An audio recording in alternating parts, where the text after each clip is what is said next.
Life insurance is an important part of how generational wealth has been created in this country. It's been passed down, that's how it works. And so when you're kind of starting behind everyone else, there's some catch up that has to happen. I'm Rashida Gaye, and I own the Rashida Gaye Insurance Agency. I started using Microsoft in college. I never owned a computer in high school. We have the Microsoft Business Standard subscription because we really needed branded email addresses for myself and my team. Outlook is a very valuable tool for us here in the office.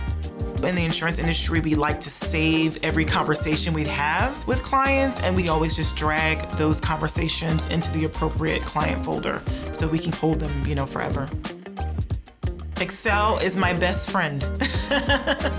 Me and Excel, I see her at least 12, 13 times a day. I'm able to create my profit and loss statements in Excel, project income, track expenses, even project revenue.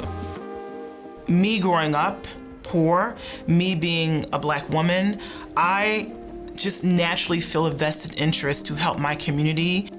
I've been blessed that I'm able to attract Black agents that are like, yeah, that's our mission too. Yeah, we gotta help our community. They're coming to me to learn the business and learn the industry so that they can buy their own insurance agency. And because of that, I know it is my duty to create opportunity and a legacy for future generations.